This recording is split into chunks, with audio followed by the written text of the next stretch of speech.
Bistado na, bulgaran na kung bulgaran. Murodjon Akhmadalib, binasag na ang katahimikan. Japan may ginawa ng pandadaya kaya siya natalo. May ugnay sa ginawa rin ng Japan kay Nonito Donaire Jr. noon. Narito ang buong kwento. Pagbubunyag ng protesta ni Akhmadalib.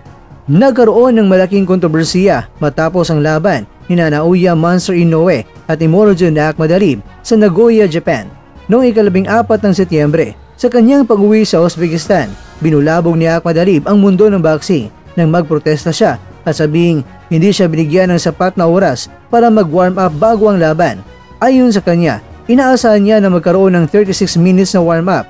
Ngunit dahil maagang natapos ang semifinal bout, nabigyan lamang umano siya ng 15 to 20 minutes upang maganda. Ito raw ang naging dahilan kung bakit hindi siya nakapagpakita ng kanyang buong kakayahan sa ibabaw ng lona. Hindi ako nakagalaw ng maayos, hindi ko naipakita ang aking husay at galing, saadya ni Akhmadalib sa panayam sa Tashkent International Airport na sinalubong pa siya ng daan-daang taga-suporta. Ngunit, taliwas dito, mabilis naman na naglabas ng pahayag ang Japan Boxing Commission na walang anumang irregularidad sa naging pamamalakad ng laban. Ayon sa JBC, malinaw na sinabi sa rules meeting isang araw bago ang laban na maaring magsimula ang main event ng mas maaga sa orihinal na oras at parehong kampo ay pumayag. Ang side ng JBC at ang pagdududa ng publiko sa kanilang opisyal na payag, iginiit ng JBC na walang anomalya sa proseso. Sabi nila, parehong kampo ay naabisuhan na maaring magsimula sa ganap na 8 PM depende sa daloy ng undercard bouts. Dagdag pa, mismong livestream organizers ang nakapansin na malapit ang oras ng entrance ni Akhmadalib pero wala pa siyang suot na gloves. Kinakailangan pang puntahan ng isang opisyal ang kanyang dressing room para sabihing magsimula na siyang maghanda. Lumabas din ang ilang video mula sa Uzbek media kung saan makikitang nagsha-shadow boxing at nagpapad si Akhmadalib bago siya pumasok sa ring.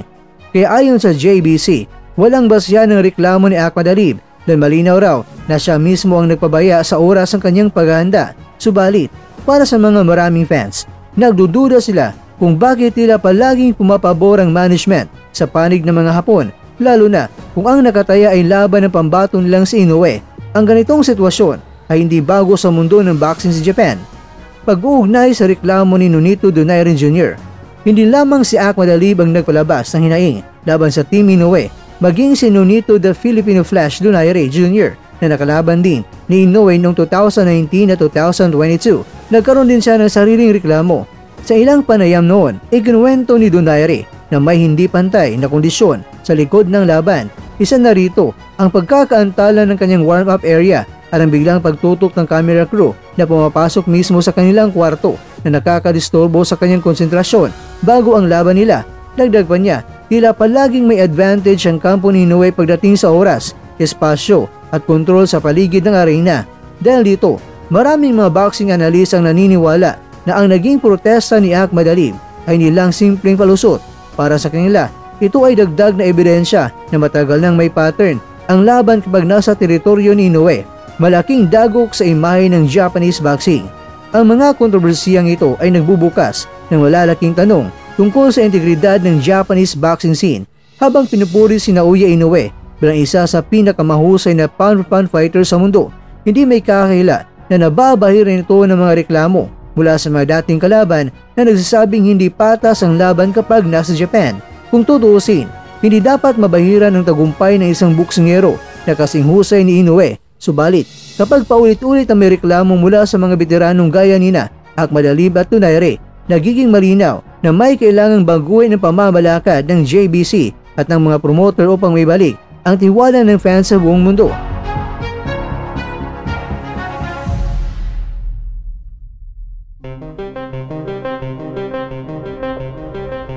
Mga kakwento, ang laban ay hindi lamang tungkol sa galing ng dalawang mandirigma, kundi pati na rin sa patas at maayos na pamamalakad.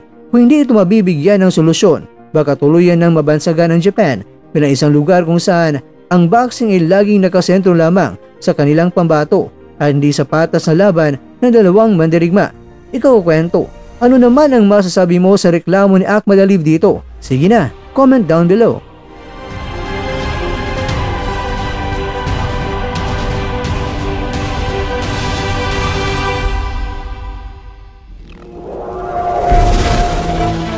At dyan, nagtatapos ang ating kwento.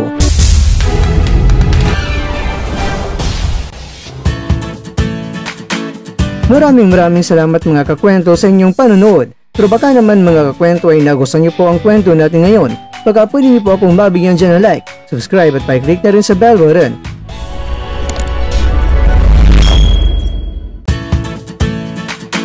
Pero bago tayo tatapos mga kwento, syempre, shoutout po muna tayo dyan sa ating mga kakwento.